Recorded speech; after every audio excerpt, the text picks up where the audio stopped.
Welcome. It's Vinyl Tag. Time for some classical answers.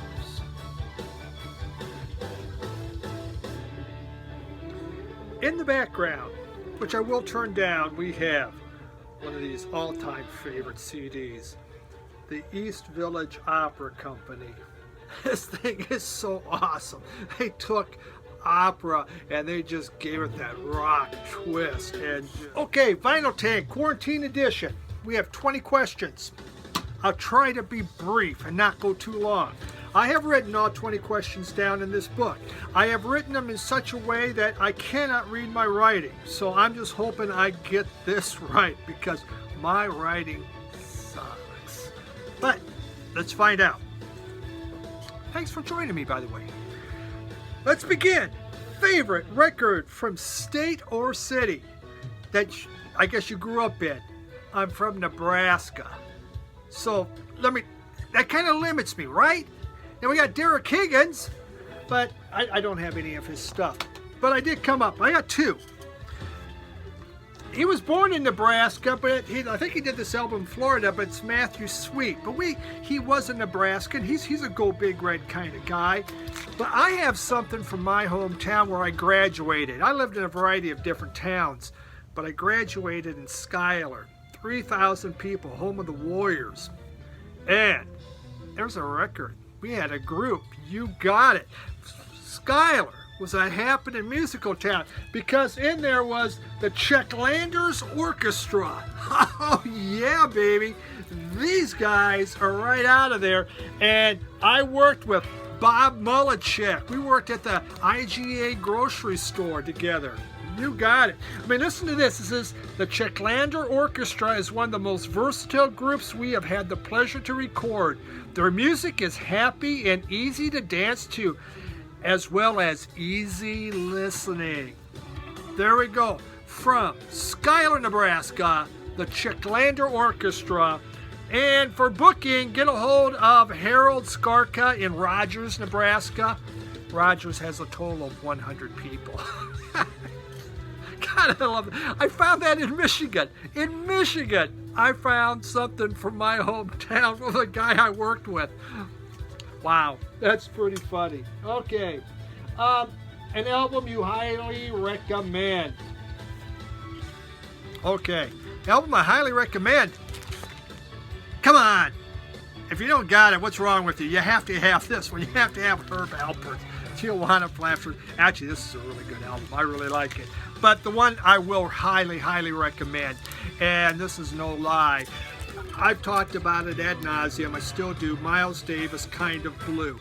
I don't care if you're not a jazz fan. It doesn't matter. The music on this is timeless. It's important. It speaks. What you do is you turn it on and just shut off the world. Listen to it. Listen, let it take you over. This is music. It's like an experience. A transcendental experience. It came out in 1959. It has not aged. Not aged one bit. It's still one of the best albums ever made. Doesn't matter what kind of music you like. Try Kind of Blue by Miles Davis. It's phenomenal, and it's a must-have in a collection. Truly, truly is. Okay, let's get into the next question here. A tip for a beginner. You know, you watch some channels, and mine would be one of them. I'm going to show stuff, and you go, God, that's pretty cool, or costs whatever. You know, I've been collecting a long time, and I'm getting toward retirement. What I would say to a new beginner is, don't go out buying so much music that you don't listen to it. I'll hear folks, and once in a while, I got 50 albums, man. I haven't listened to that. And buy what you want, but listen to it. Really take the time to listen to it. You watch all these videos, and we're out there tempting you. I mean, that's what we are. The devil. And I believe I got a billion channels that just every day they tempt me, and then they write to me and they tempt me more. And that's okay, I don't mind. But don't go crazy buy what you want, but listen to it. Take the time and not just try to make get 1,000 records suddenly. I got 1,000 records in 3 months.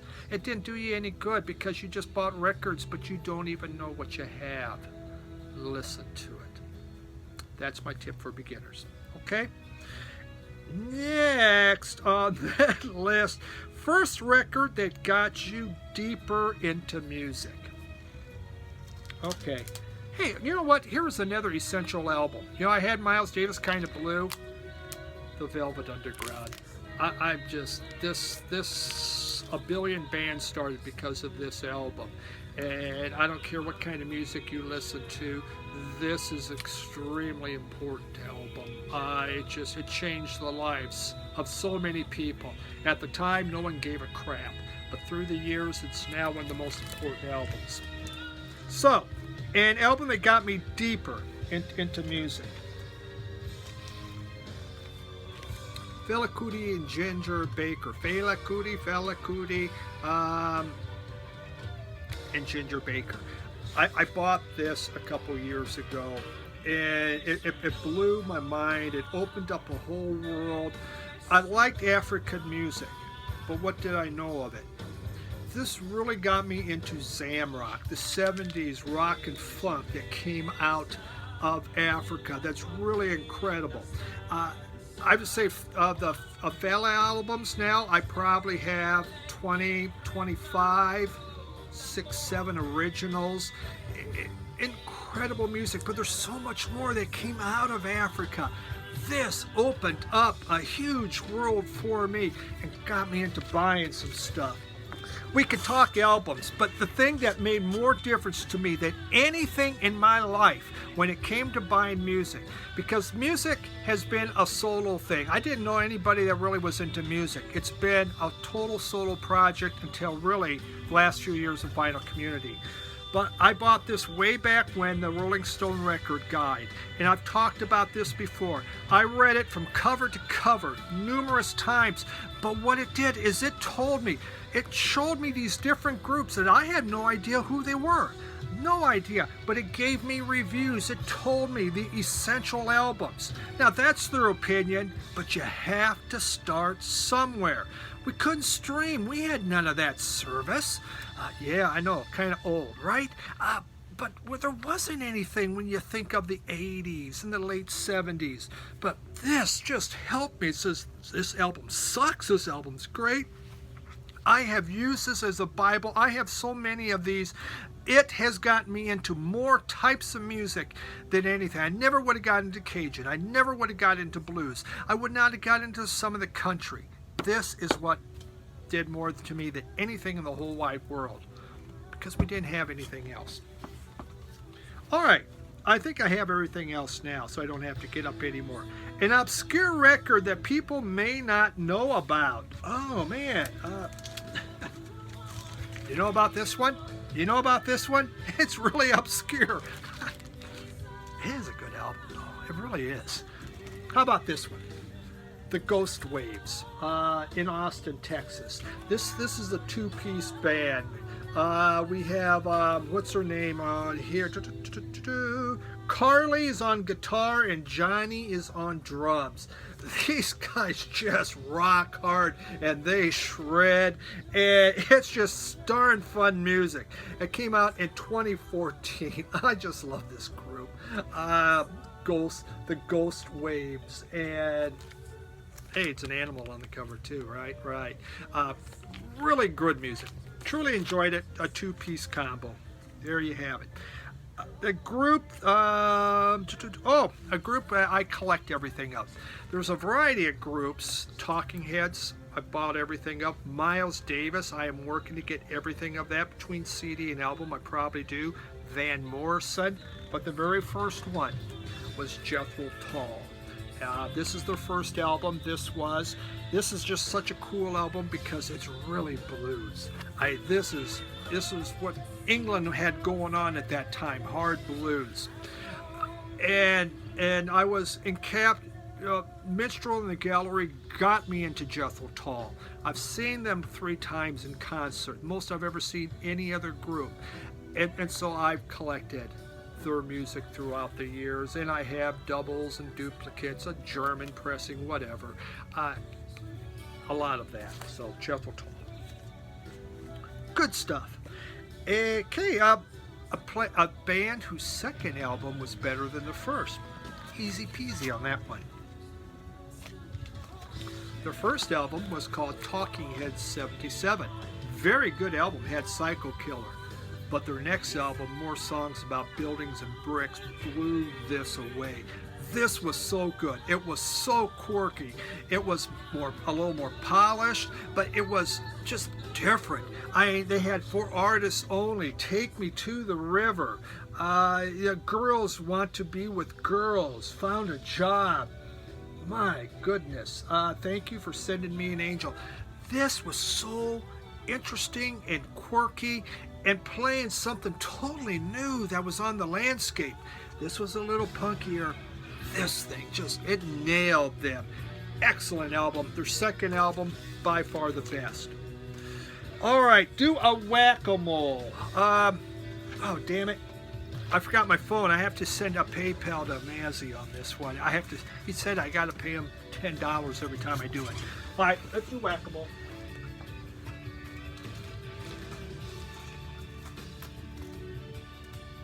Now I have to figure out where it goes when I'm done.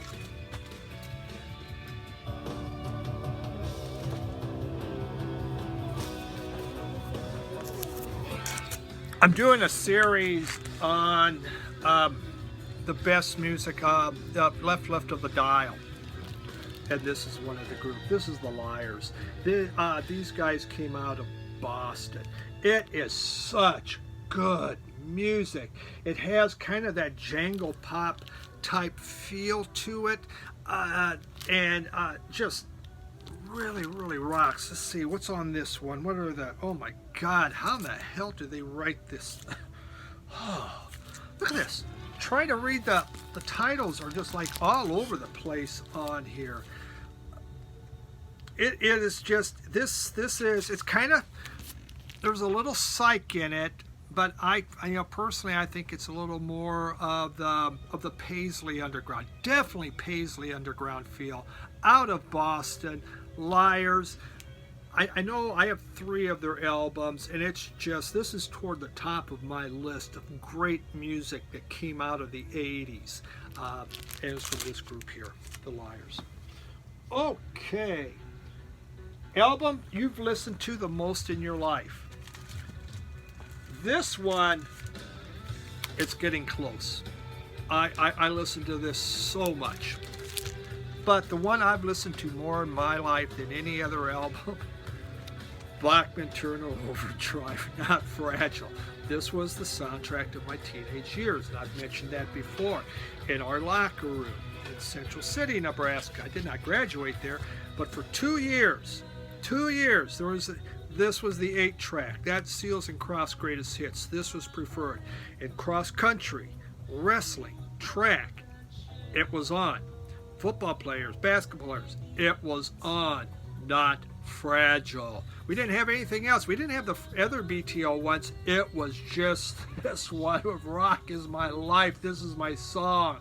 Sledgehammer, Blue Moon, and Secondhand. Giving it all the way. Happens every day. No matter what you say, we're giving it all the way. God bless you. I listened to this and I bought it in college. I played it, and to this day I absolutely love this album. I never got tired of it. That's my album. Okay, then we have Show an Album with a Crazy Story. All right. There was a record store I was trying to find. It was in West Virginia, and I've spoken to about this before. Rivesville, West Virginia. I didn't know where this was. I looked, I just put in record store. I was in the northern part of West Virginia. It says there's a record store here. Okay, I start driving.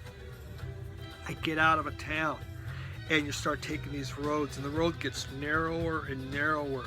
The houses get worse and worse.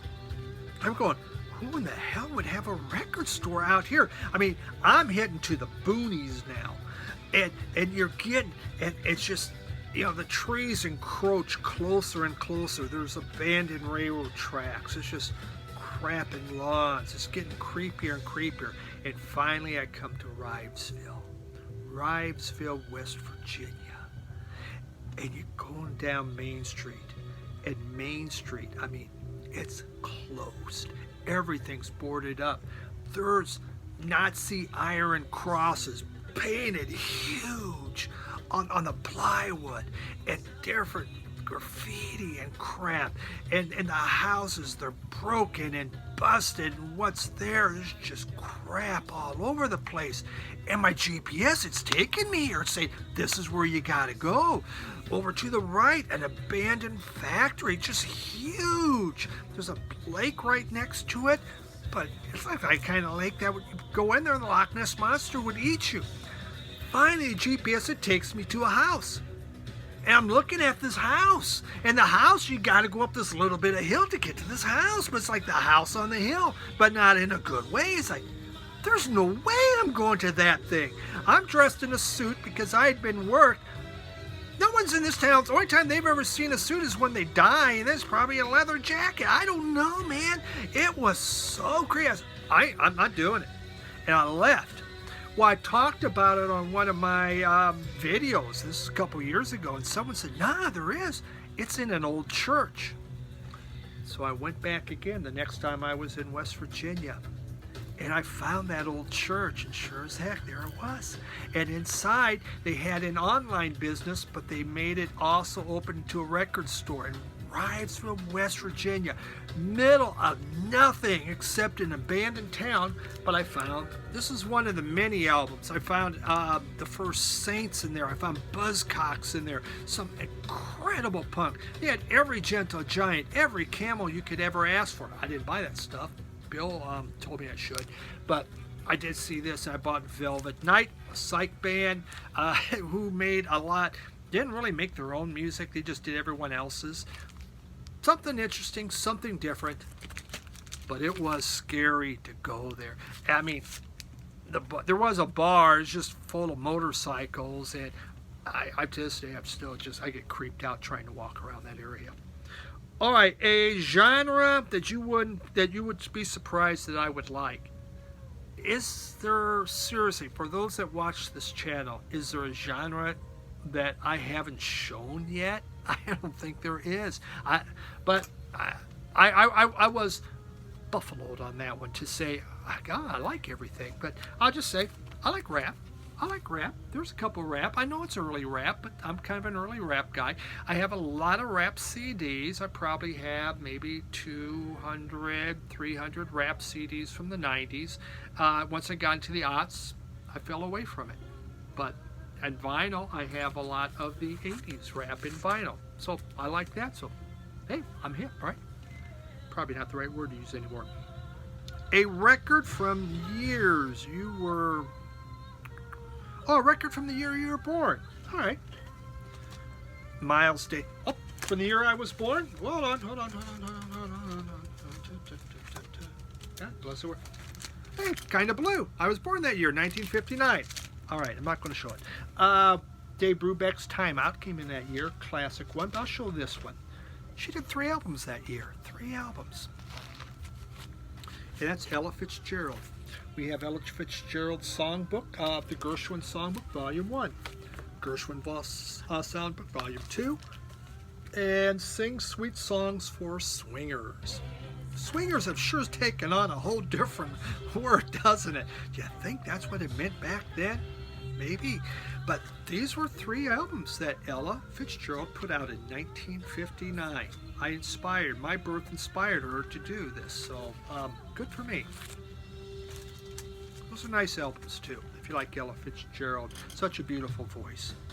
10-inch record, and your opinion of the format. So my thought of the 10-inch record is, what the hell and why bother? Put a 12-inch. I just have to get up one. So here's 10-inch. I think that's 10-inch, right?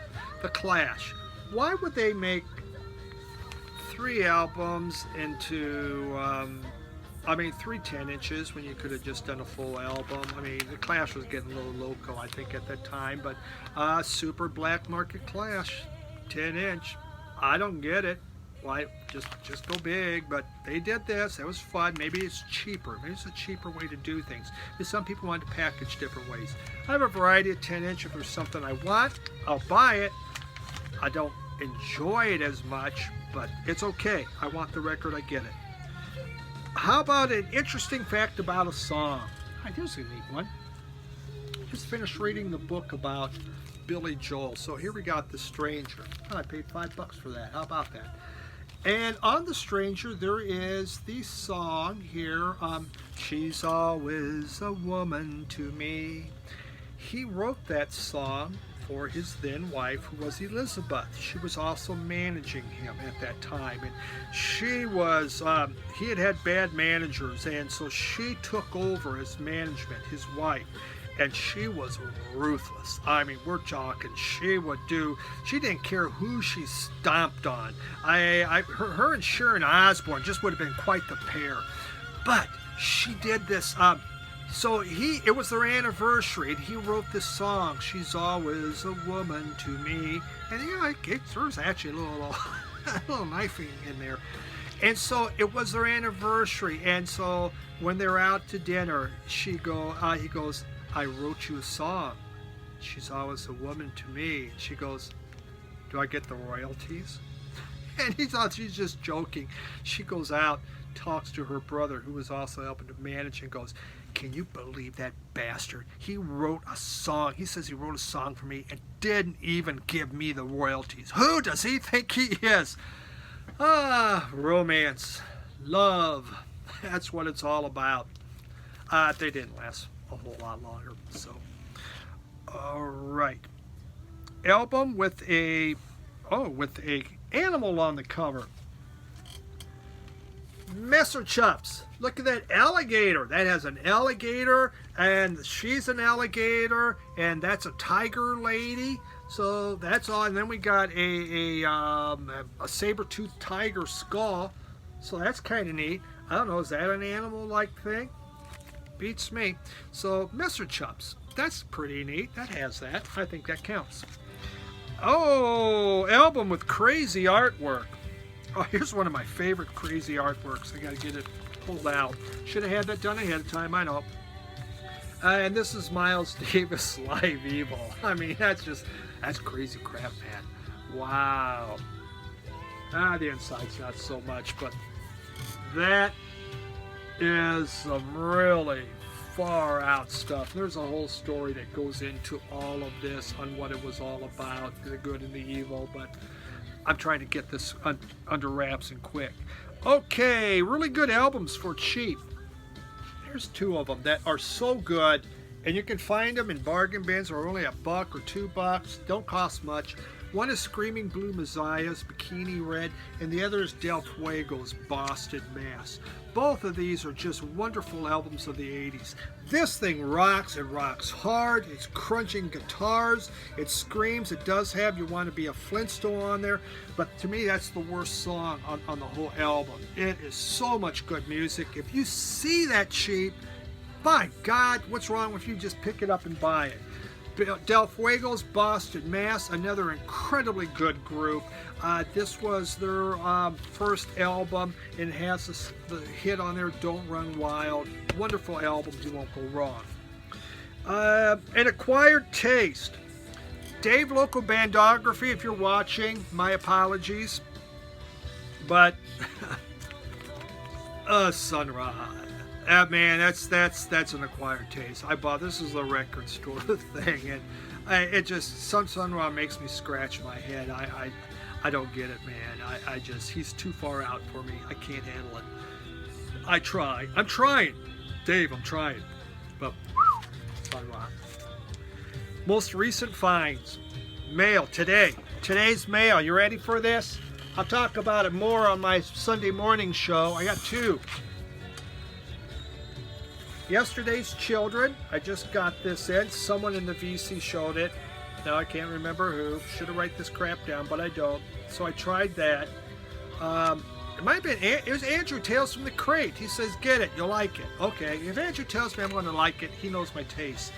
The other one, Velvet Underground, The Matrix, the complete Matrix tapes from a concert in '69. This is 6 album set from a concert. How cool is this? Again, one of my all-time favorite groups, so I got this. Really excited to have this because I got a ton of Velvet Underground. So there we go, that's Vinyl Tag. Hope you wrote down the questions because I'm not writing them in the link. You go to Dylan from Noble Records. He started this. He has everything written down. A lot of the other people are really nice and they do it for you.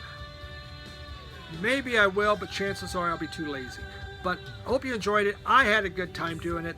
Thank you for listening and being part of my Vinyl Tag Quarantine Edition. Have a good night. Bye.